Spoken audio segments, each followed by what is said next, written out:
అందరికీ నమస్కారం. అమ్మ మాట అమ్మాయి బాట ఛానల్కి స్వాగతం. కథ చెప్పుకుందామా? యాత్రాఫలం.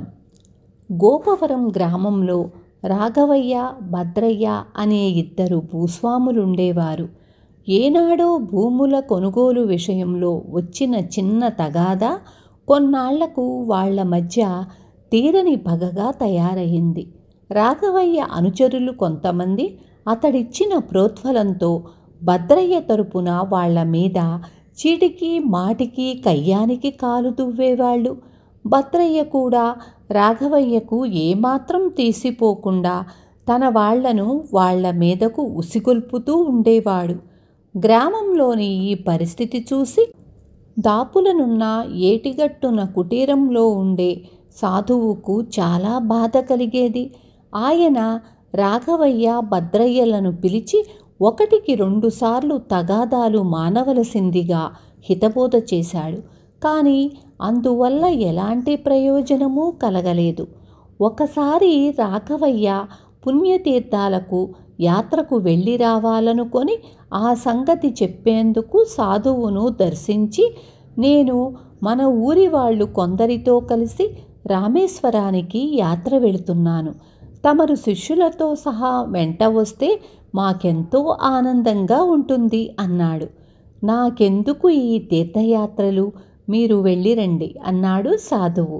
రాఘవయ్య ఎంతో వినయంగా, ప్రయాణం ఖర్చుల గురించి మీరేమీ వెనుకాడవనవసరం లేదు, ఇంత కలవాణ్ణి, అవన్నీ నేను చూసుకుంటాను అన్నాడు. సాధువు చిరునవ్వు నవ్వి, నీకు నాపై ఉన్న భక్తి చూసి చాలా సంతోషం కలుగుతున్నది. కానీ ఒకటి, కేవలం ఇలాంటి తీర్థయాత్రల వల్ల పెద్ద ప్రయోజనం ఉంటుందన్న నమ్మకం నాకు లేదు అన్నాడు. ఆ జవాబుకు రాఘవయ్య ఆశ్చర్యపోయి, అన్నీ తెలిసిన మీరే ఇలా అంటే నేనేం చెప్పగలను? తీర్థయాత్రల వల్ల నిజంగానే ప్రయోజనం లేదంటారా అని అడిగాడు. సాధువు ఒక్క క్షణం ఆగి, ఆ సంగతి మీరు యాత్రల నుంచి తిరిగి వచ్చాక చెబుతాను. ఈ యాత్రల్లో నువ్వు నాకొక సాయం చేసి పెట్టాలి అని కుటీరంలోకి పోయి ఒక చిన్న మూట తెచ్చి రాఘవయ్యకిచ్చి, నీతో పాటు దీన్ని అన్ని పుణ్యక్షేత్రాలకు తీసుకుపోయి నువ్వు స్నానం చేసే ప్రతి తీర్థంలోనూ ముంచి భద్రంగా తిరిగి తెచ్చి నాకివ్వు అన్నాడు. రాఘవయ్య ఆ మూట తీసుకొని వెళ్ళిపోయాడు. గంట తరువాత భద్రయ్య సాధువు దగ్గరకు వచ్చాడు. సాధువు అతన్ని దక్షిణ దేశ యాత్రకు వెళుతున్నావా అని అడిగాడు. దక్షిణాన ఆ రామేశ్వర యాత్ర చేసి రావటం ఒక గొప్ప విశేషమా స్వామి? నేను మన ఊరి వాళ్లతో కలిసి ఉత్తర దేశాన గల అన్ని పుణ్యక్షేత్రాలు దర్శిస్తూ హిమాలయాల వరకు పోదరిచాను. ఈ యాత్రలో తమరు శిష్యులు మా వెంట రావాలని ప్రార్థన అన్నాడు భద్రయ్య వినయంగా. ఈ మాటే ఇంతకు ముందు ఇక్కడికి వచ్చిన రాఘవయ్య కూడా అన్నాడు.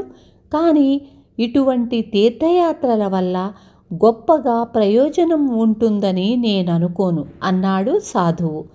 ఈ జవాబుకు భద్రయ్య ముఖం చిన్నబుచ్చుకొని, స్వామి, ఆ ప్రయోజనం సంగతి తిరిగి వచ్చాక చూసుకోవచ్చు. రాఘవయ్య తన వాళ్లతో యాత్రకు పోతున్నాడు. మీరే చెప్పండి, నేను అతడి కన్నా ఎందులో తక్కువ? నేను మరికొంత భారీ యాత్ర చేయదలిచాను. మీరు మా వెంట రండి, మమ్మల్ని ఆశీర్వదించాలి అన్నాడు. ఇంత గౌరవపూర్వకంగా ఆహ్వానిస్తున్న నిన్ను నిరాశపరచటం నాకు బాధగా ఉంది. ఒక పని చెయ్యి, నా బదులు నీకు తోడుగా ఉండేందుకు ఒక మూట ఇస్తాను అని రాఘవయ్యకు ఇచ్చినట్లే ఒక చిన్న మూట ఇచ్చి ఏం చెయ్యవలసింది చెప్పాడు సాధువు. రాఘవయ్య, భద్రయ్య యాత్రలు ముగించుకొని 6 నెలల తరువాత గ్రామం చేరి సాధువు తమకు ఇచ్చిన మూటలను ఆయనకు భద్రంగా అప్పగించారు. ఆ మర్నాడు సాధువు వాళ్లను ఆశీర్వదించటానికి తన కుటీరంలో విందు ఏర్పాటు చేశాడు. విందులో రాఘవయ్య మనుషులు ఒక వరుసలోనూ, భద్రయ్య మనుషులు మరొక వరుసలోనూ ఎదురెదురుగా కూర్చున్నారు. సాధువు తన శిష్యులతో వడ్డన ప్రారంభించమని చెప్పాడు. రాఘవయ్య, భద్రయ్యలతో పాటు వాళ్ళ అనుచరులు కూడా ప్రతి వంటకాన్ని చాలా బాగుందని మెచ్చుకుంటూ తినసాగారు. సాధువు వాళ్లతో, నాయనలారా, తీర్థయాత్రలు చేసి వచ్చిన మీకోసం ప్రత్యేకంగా పాయసం ఒకటి చేయించాను.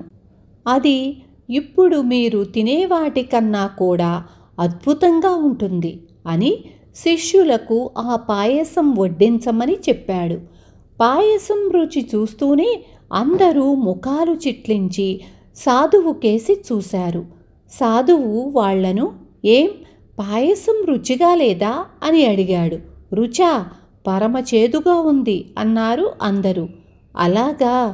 కావడానికి అది కాకరకాయతో చేసిన పాయసమే, కానీ అది మీతో పాటు అన్ని పుణ్యక్షేత్రాలు దర్శించి ప్రతి తీర్థంలోనూ స్నానమాడింది కదా, ఆ కారణం వల్ల దాని చేదుపోయి తియ్యతనం వచ్చిందనుకున్నాను అన్నాడు సాధువు. సాధువు మాటల్లో ఏదో గూఢార్థం ఉన్నదని గ్రహించిన అందరూ లేచి చేతులు కడుక్కొని సెలవు పుచ్చుకునేందుకు ఆయన దగ్గరకు వచ్చారు. సాధువు వాళ్లతో, కాకరకాయ ఒట్టి జడ పదార్థం, అందువల్లనే ఎంత పెద్ద యాత్ర చేసినా దాని గుణంలో చిన్న మెత్తు మార్పు కూడా రాలేదు.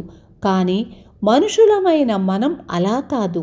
అనుభవాల వల్ల ఎన్నో మంచి విషయాలు గ్రహించగలం. ఈ యాత్రలు మీలో మంచి మార్పు తెచ్చి ఉంటుందని నమ్ముతున్నాను అన్నాడు.